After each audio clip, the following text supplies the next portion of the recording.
ಅಧಿಕಾರಿಗಳಿಂದ ಪ್ರಕರಣ ಮುಚ್ಚಾಕೋ ಹುನ್ನಾರ. ನೋಟಿಸ್ ಬಳಿಕ ಏನಾಯ್ತು ಅಂತ ಮಾಹಿತಿಯೇ ಇಲ್ಲ. ಅನುಮಾನಕ್ಕೆ ದಾರಿಯಾದ ರಾಜೇಂದ್ರ ಚೋಳನ್ ನಡೆ. ಬಿಎಂಆರ್ಟಿಎ ಆಯುಕ್ತ ರಾಜೇಂದ್ರ ಚೋಳನ್ ಮೇಲೆ ಡೌಟ್ ಬರ್ತಾ ಇದೆ. ಈಗ ಒತ್ತುವರಿ ಪ್ರಕರಣ ಮುಚ್ಚಿ ಹಾಕಲು ಯತ್ನವನ್ನ ಮಾಡಿದ್ರ? ಯತ್ನ ನಡೆದಿದ್ಯಾ? ಹಾಗಾದ್ರೆ ನಟ ಉಪೇಂದ್ರ ಮತ್ತು ಡಿಕೆಶಿಯ ಭೇಟಿ ಹತ್ತಾರು ಅನುಮಾನವನ್ನ ನಿರ್ಮಾಣ ಮಾಡ್ತಾ ಇದೆ, ಹತ್ತಾರು ಅನುಮಾನವನ್ನ ಹುಟ್ಟು ಹಾಕ್ತಾ ಇದೆ. ಡಿಕೆಶಿ ಮತ್ತು ಉಪೇಂದ್ರ ಭೇಟಿ, ಅಧಿಕಾರಿಗಳ ಕಳ್ಳಾಟ, ಅಧಿಕಾರಿಗಳಿಂದ ಪ್ರಕರಣ ಮುಚ್ಚಾಕೋ ಹುನ್ನಾರ ಏನಾದ್ರೂ ಮಾಡ್ತಾ ಇದ್ದಾರಾ? ಹಾಗಾದ್ರೆ ನೋಟಿಸ್ ಬಳಿಕ ಏನಾಯ್ತು ಅಂತ ಮಾಹಿತಿಯೇ ಇಲ್ಲ.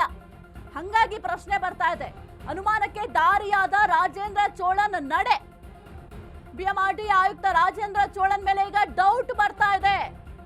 ಒತ್ತುವರಿ ಪ್ರಕರಣ ಮುಚ್ಚಾಕಲು ಯತ್ನ ನಡೆದಿದ್ಯಾ? ಹಾಗಾದ್ರೆ ನಟ ಉಪೇಂದ್ರ ಮತ್ತು ಡಿಕೆಶಿ ಭೇಟಿ ಹತ್ತಾರು ಅನುಮಾನವನ್ನ ಸೃಷ್ಟಿ ಮಾಡ್ತಾ ಇದೆ. ಓಕೆ ಫೈನ್, ಈಗ ಡಿಸಿಎಂ ಡಿಕೆ ಶಿವಕುಮಾರ್ ಅವರನ್ನ ಉಪೇಂದ್ರ ಅವರು ಭೇಟಿ ಮಾಡಿದ್ರು, ಎಲ್ಲವೂ ಕೂಡ ಸರಿ. ಹಾಗಾದ್ರೆ ಯಾವ ಕಾರಣಕ್ಕೆ ಭೇಟಿ ಮಾಡಿದ್ರು ಅನ್ನೋದು ಕೂಡ ಬಹಳ ಮುಖ್ಯ ಆಗುತ್ತೆ.